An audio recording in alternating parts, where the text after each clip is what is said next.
টানা বর্ষণে নড়াইলের বিস্তীর্ণ আউশ আবাদ নষ্ট হয়ে গেছে। কৃষকের অভিযোগ, বিলের পানি নিষ্কাশন খাল বন্ধ করে অপরিকল্পিতভাবে মাছের ঘের করার পাশাপাশি সংরক্ষণের অভাবে খাল ভরাট হয়ে সৃষ্ট জলাবদ্ধতায় ফসলের ক্ষতি হয়েছে।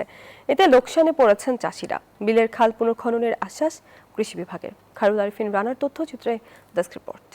গত বছর আউশ ধানের ফলন ভালো হলেও এবার টানা বৃষ্টিতে সৃষ্ট জলাবদ্ধতায় ফসল হারিয়ে বিপাকে নড়াইলের কৃষক। সোনা ফলা জমিতে যেদিকে চোখ যায় ধানের বদলে শাপলা, শালুক সহ নানা জলজ আগাছা দখল করে আছে। জেলার বিভিন্ন ইউনিয়নের অর্ধশতাধিক বিলের চিত্র একই। কৃষকের অভিযোগ, জুলাইয়ের মাঝামাঝি টানা বৃষ্টিপাতে আউশের আবাদ তলিয়ে যায়। জলাবদ্ধতা দীর্ঘদিন স্থায়ী হওয়ায় পচে নষ্ট হয়ে যায় ফসল। এতে চরম ক্ষতির মুখে পড়েছেন চাষিরা। বিলের পানি নিষ্কাশন খাল বন্ধ করে মাছের ঘের ও সংরক্ষণের অভাবে জলাবদ্ধতার সৃষ্টি বলে দাবি তাদের।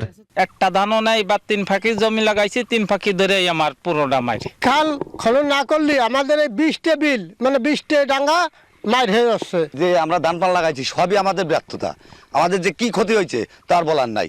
তো আমরা চাচ্ছি যে আমাদের খালটা হয়ে যাক অতি তাড়াতাড়ি। কাঙ্ক্ষিত ফলন নিশ্চিতে বিভিন্ন বিলের খাল নালা পুনঃখননের উদ্যোগ নেয়ার কথা জানান এই কৃষি কর্মকর্তা। পর্যায়ক্রমে যদি আমরা খনন করতে পারি তাহলে আশা করি যে আমাদের এই জলাবদ্ধতা থাকবে না, তখন আমাদের কৃষকদের আর কোনো সমস্যা হবে না।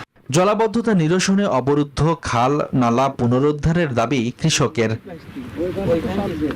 Desk report, news 24।